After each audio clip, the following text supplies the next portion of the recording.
Satu, ada yang kategori puasanya ular.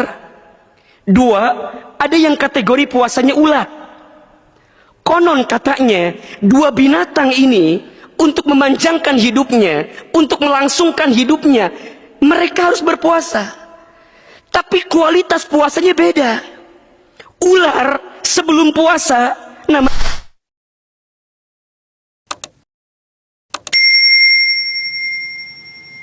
dia beriman, dia beramal. Maka dalam Al-Quran, kalimat iman dan amal gak bisa dipisahkan. Pasti, kalau ada kalimat iman, setelahnya pasti amal. Perhatikan, surat Al-Asr misalnya, wal as, innal insana lafi khusr, illa alladhina amanu wa amilus solihat. Setelah kalimat iman, pasti kalimat amal. Kenapa? Bukti iman itu amal. Orang beramal karena dia beriman. Maka saat dia beriman, kemudian dia beramal, tsumastaqamu, kemudian dia istiqomah. Dia melanjutkan kebiasaan-kebiasaan baik itu. Apa yang akan dia dapatkan? Masya Allah. Tatanazzalu alaihimul malaika. Maka akan ada malaikat yang turun membersamai kehidupan mereka. Alla takhafu wala tahzanu. Jangan takut, jangan sedih. Maka orang yang istiqomah, hidupnya tegar di jalan Allah. Orang yang istiqomah, hidupnya sikoh di jalan Allah. Orang yang istiqomah, hidupnya kuat di jalan Allah. Dan itu yang dibutuhkan pasca Ramadan. Allah melatih kita dengan Ramadan agar setelah Ramadan ini kita menjadi pribadi yang makin baik. Maka mohon maaf, kalau bicara kategori, disebutkan katanya begini, ada dua kategori orang yang berpuasa. Satu, ada yang kategori puasanya ular. Dua, ada yang kategori puasanya ulat. Konon katanya, dua binatang ini untuk memanjangkan hidupnya, untuk melangsungkan hidupnya, mereka harus berpuasa. Tapi kualitas puasanya beda.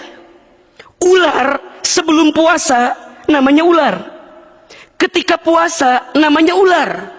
Dan setelah puasa namanya pun ular. Tapi ulat beda. Sebelum puasa namanya ulat. Ketika puasa namanya kepompong.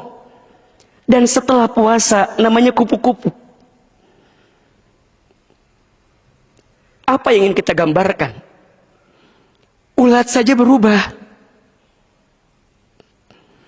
Ulat aja bermetamorfosa menjadi pribadi yang makin baik. Pertanyaannya, kita manusia, kita orang beriman, Allah kasih Ramadan sama kita. Pertanyaannya, kalau dengan puluhan kali Ramadan Allah izinkan bertemu dengan kita, dan sekarang kita bertemu dengan bulan Syawal, kalau tidak ada peningkatan dalam hidup kita, butuh berapa kali lagi Ramadan yang Allah harus hadirkan dalam kehidupan kita? Maka Allah berikan kesempatan. Kita bertemu dengan bulan Syawal, hari kemenangan. Kita menang setelah Ramadan. Pertanyaannya, what next after Ramadan? Istiqomah jawabannya. Lanjutkan kebiasaan baiknya. Orang yang istiqomah, hidupnya kuat, hidupnya tegar. Bahkan lihat ujung ayatnya. Wa abshiru bil jannatil lati kuntum tu'adun. Dan berikan kabar gembira kepada orang yang istiqomah. Dengan apa? Surga yang Allah janjikan. Maka hadirin yang dirahmati Allah, pertanyaan selanjutnya, Ustaz, bagaimana caranya agar kita istiqomah? Setidaknya ada 5 cara yang bisa kita lakukan agar istiqomah pasca Ramadan. Yang pertama, tambahkan ilmunya. Seseorang akan punya semangat untuk beramal kalau dia tahu ilmunya. Maka setelah Ramadan, ayo lanjutkan datang ke majlis ilmu, hadir di majlis ilmu. Karena orang akan bahagia ketika dia punya ilmu. Apa kata Nabi dalam hadis? Man arada dunya fa'alaihi bil ilmi, wa man arada al-akhirata fa'alaihi bil ilmi, wa man aradahuma fa'alaihi ma bil ilmi. Barang siapa yang mau bahagia di dunia dengan ilmu, barang siapa yang mau bahagia di akhirat dengan ilmu, dan barang siapa yang mau mendapatkan kebahagiaan dua-duanya, maka dengan ilmu. Maka ayo, tambahkan ilmunya. Yang kedua, jika kita mau istiqomah, cari lingkungan baik yang bisa mendukung kebaikan kita. Cari teman yang baik, cari sahabat yang baik, cari circle yang baik yang bisa menguatkan kita. Diakui atau tidak, pengaruh teman itu sangat menentukan seperti apa kebaikan kita. Maka kata Nabi, kalau kamu ingin melihat kualitas agama seseorang, lihat bersama siapa dia dengan temannya. Maka penting untuk mencari teman yang baik. Mulai hari ini pilih-pilih dalam bersosmed, dengan siapa kita berteman, kita follow siapa, itu menjadi penting, akan menentukan kebaikan kita. Yang ketiga, sibukkan dengan ketaatan.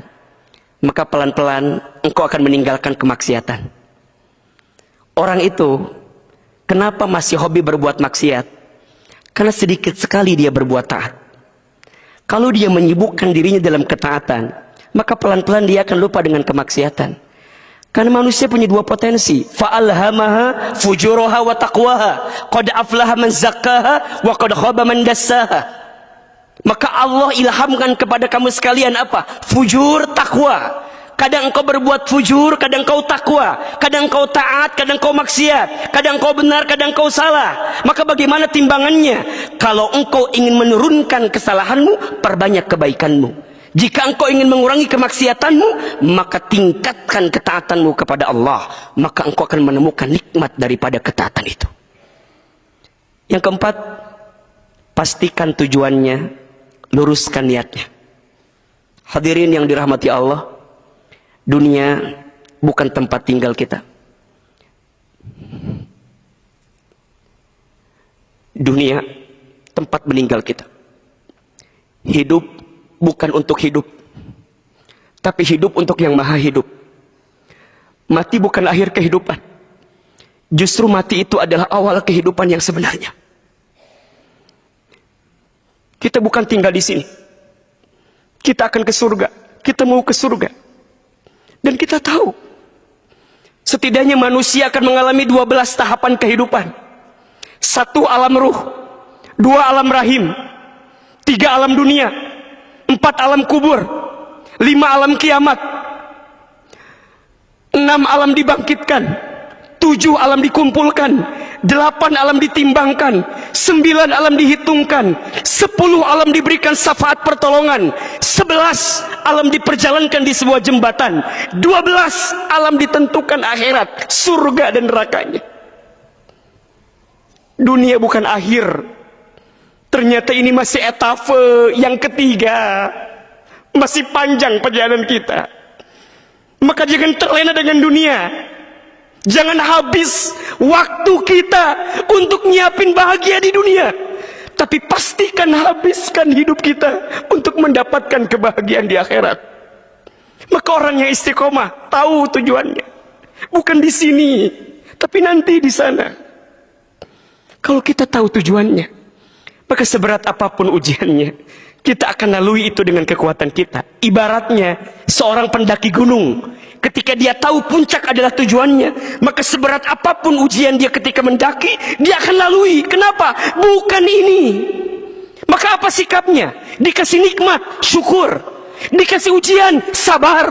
Ketika beramal, ikhlas. Ketika ada takdir, ridho. Dibolak-balik, itu sikapnya. Dan itu tercermin karena dia istiqomah di jalan Allah Subhanahu wa ta'ala. 1, tambahkan ilmunya.